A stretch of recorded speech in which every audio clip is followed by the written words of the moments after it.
কোটা সংস্কার আন্দোলনে police, RAB, answer, BGB, Chhatra League, Jubo League সহ সরকারি মদতপুষ্ট অস্ত্রধারীদের গুলি এবং নির্মম আঘাতে নিহত সকল মৃত্যুর সঠিক স্বচ্ছ তদন্ত হতে হবে এবং প্রকৃত দোষী তা সে যতই উচ্চ পদাধিকারী বা কোনো দলমতের হোক সর্বোচ্চ আইনানুগ শাস্তি নিশ্চিত করতে হবে।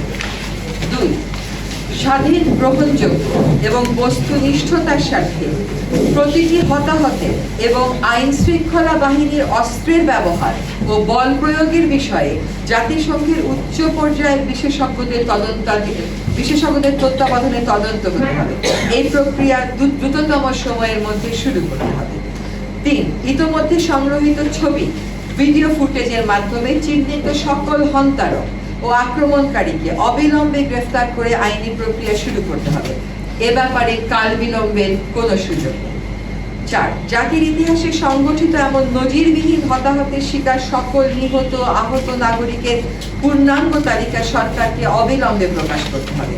147 জন নয়, সকল নিহত আহত নাগরিকের সম্মানে জাতির সহানুভূতি, সম্মান আর শ্রদ্ধা প্রদর্শনের জন্য রাষ্ট্রীয়ভাবে যথাযথ মর্যাদায় শোক ঘোষণা করতে হবে। এই শোক প্রকাশকে আক্রমণকারীদের গ্রেফতারের দৃশ্যমান প্রক্রিয়া শুরু করে আন্তরিক ও অর্থবহ করতে হবে।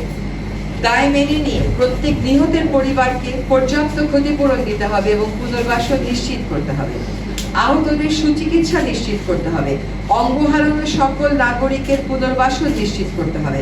কেবল প্রতিশ্রুতি নয়, ক্ষতিপূরণ আর পুনর্বাসনের পুরো পরিকল্পনা ও বাস্তবায়নের চিত্র জাতির সামনে অনতিবিলম্বে তুলে ধরতে হবে। অবিলম্বে আটককৃত সকল শিক্ষার্থীর মুক্তি দিতে হবে এবং শিক্ষার্থী গ্রেফতারের চলমান প্রক্রিয়া বন্ধ করতে হবে। সকল শিক্ষা প্রতিষ্ঠান খুলে দিতে হবে এবং সেখানে অস্ত্রধারী ও প্রভাব বিস্তারের রাজনীতি বন্ধ করতে হবে। আর তথাকথিত ডিবি হেফাজত থেকে সকল সমন্বয়কারীকে মুক্তি দিতে হবে। এমন জোরপূর্বক উঠিয়ে নেয়া আর বেআইনি হেফাজতের ব্যাখ্যা দিতে হবে এবং এর সাথে জড়িত সকলকে জবাবদিহিতার মুখোমুখি করতে হবে। 9. সরকারকে ভয় দেখানোর সংস্কৃতি থেকে সরে আসতে হবে। গুলি করে আন্দোলন দমানোর অসুস্থ মানসিকতার অবসান এখনই করতে হবে। স্বাভাবিক ও স্বস্তির পরিবেশ নিশ্চিত করতে হবে। কারফিউ ও সেনা প্রত্যাহার করতে হবে। সাজোয়া যান সরিয়ে দিতে হবে। হেলিকপ্টারের পাহারা থামাতে হবে। ব্লক রেড, গণগ্রেফতার, ছাত্র অভিভাবক হয়রানি বন্ধ করতে হবে। আমরা স্বাধীন দেশে মুক্ত পরিবেশে বসবাস করব, কোনো বদ্ধ নিয়ন্ত্রিত আতঙ্কের পরিবেশে আর নয়। অবাধ তথ্য প্রবাহে আরোপিত সকল বাধা দূর করতে হবে। ইন্টারনেট ও সামাজিক যোগাযোগ মাধ্যম পূর্ণ মাত্রায় খুলে দিতে হবে। আমাদের হয়তো এখানে গণমাধ্যমের উপর আরোপিত অলিখিত নিষেধাজ্ঞার কথা বলা উচিত ছিল, সেটা আমরা মিস করে গেছি। আমরা বলে দেব, সহিংসতা দমনের নামে বিরোধী মত দমন করা যাবে না।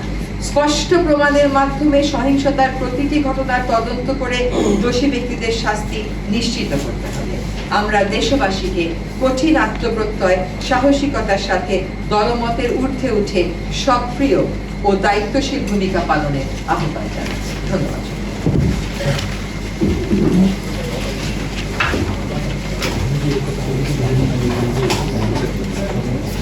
ধন্যবাদ। আমরা এখন আরো কয়েকজনের সংক্ষিপ্ত বক্তব্য শুনবার পক্ষেই অনুরোধ করছি আমাদের সেই আমাকে বিশেষ করে আপনারা জানেন যে শিক্ষার্থী আন্দোলনের সাথে জড়িত কয়েকজন সমন্বয়কে যেভাবে গণস্বাস্থ্য হাসপাতাল থেকে তুলে নেওয়া হয়েছে, এর আগেও নির্যাতন করে নির্যাতন করা হয়েছে এবং তারা চিকিৎসাধীন অবস্থায় সেখানে ছিল, সেখান থেকে তুলে নেওয়া হয়েছে এবং ডিবি কার্যালয়ে আটক রাখা হয়েছে এবং গতকাল আপনাদের সাথে আটকের একটা নির্মম নাটকের মাধ্যমে ভিডিও বার্তা প্রচার করা হয়েছে, যেটাকে পাঠ করা হয়েছে আমরা মনে করি সেই প্রেক্ষিতে